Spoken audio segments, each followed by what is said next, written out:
ये कहानी, ये कोई फैंटेसी नहीं है, बल्कि ये इंसानी तारीख का एक भूला हुआ बाब है और एक इम्तिहान, एक ऐसी आजमाइश जिसने इंसानियत के ईमान को परखने के लिए उसे एक फॉरबिडन नॉलेज के सामने ला खड़ा किया। और ये जो नॉलेज थी, ये कोई एंटरटेनमेंट के लिए नहीं थी, ये एक आजमाइश थी। आसमान से भेजा गया एक टेस्ट जिसने इंसानियत को एक चॉइस दी, फर्माबरदारी और नाफरमानी के दरमियान। तो let's start from the beginning. इसका ओरिजिन क्या है? वेल, इसका जो बुनियादी जिक्र है वो हमें मिलता है सूरा अल बकरा आयत 102 में, और वहां से पता चलता है कि ये एक ऐसा इल्म था जो एक्चुअली इंसान के लिए था ही नहीं। अब इस कॉन्टेक्स्ट को समझने के लिए ये हिस्टोरिकल डिसरप्शन समझना बहुत ज़रूरी है। देखें, सुलेमान अलैहिस्सलाम के दौर में जिन उनके कंट्रोल में थे बाय डिवाइन विल, अल्लाह के हुक्म से। लेकिन उनकी वफ़ात के बाद शयातीन ने एक नैरेटिव फैलाना शुरू किया, झूठ फैलाया कि सुलेमान की जो पावर थी वो असल में मैजिक से आती थी। और इसी फितने को, इसी टेस्ट को सामने लाने के लिए बेबीलोन में 2 फरिश्ते उतारे गए, हारूत और मारूत।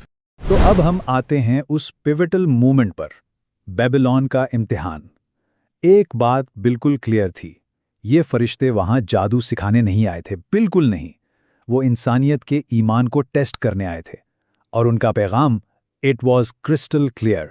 उन्होंने वाज़े तौर पर कहा, हम सिर्फ एक आजमाइश हैं, सो डू नॉट डिसबिलीव, कुफ्र मत करो। I mean the warning couldn't be more explicit. कोई एम्बिग्युइटी नहीं थी, कोई शुबा नहीं छोड़ा गया था। और इस बात को हमें अच्छे से समझना होगा। ये जो नॉलेज थी, ये पावर के तौर पर ऑफर नहीं की गई थी। It was offered as a test of obedience, फर्माबरदारी का एक इम्तिहान। Basically a choice between a divine warning and a forbidden desire. Okay, तो फिर सवाल ये उठता है कि इस नाफरमानी की कीमत क्या थी? ये फॉरबिडन नॉलेज आखिर काम कैसे करता है? And just to be clear, ये एक हाई लेवल ओवरव्यू है, कोई इंस्ट्रक्शन मैनुअल नहीं। इसका जो रास्ता है वो कुफ्र से शुरू होता है। Path of disbelief, step 1।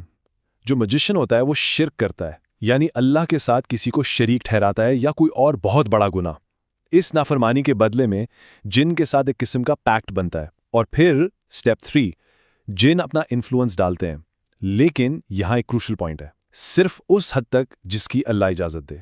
लेकिन इस सारे प्रोसेस का असल हदफ वो सिर्फ ज़ाहिरी नुकसान पहुंचाना नहीं है।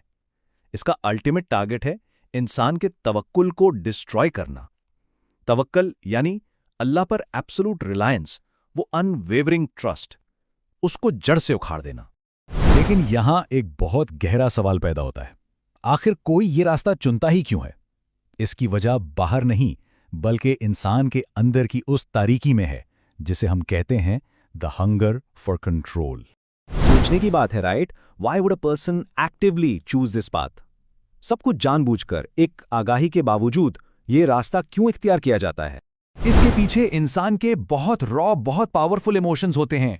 डेस्परेशन, मायूसी, रिवेंज, इंतकाम, हर चीज को कंट्रोल करने का जुनून, द ऑब्सेशन फॉर कंट्रोल, हसद, जेलसी, नामुकम्मल मोहब्बत, अनरिक्वाइटेड लव, कभी कभी जहालत, इग्नोरेंस, और सबसे बढ़कर ताकत की भूख, द हंगर फॉर पावर। और ये बात इस सारी साइकोलॉजी को परफेक्टली सम अप करती है।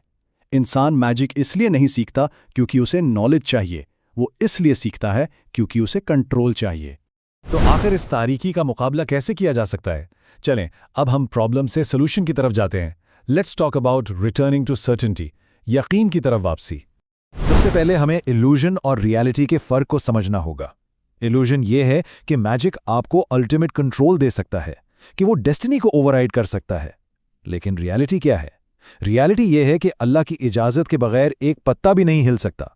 खौफ, डर, ये वो चीज है जो इसके असर को एम्पलीफाई करती है। तो हिफाजत की बुनियादें क्या हैं? What are the foundations of protection?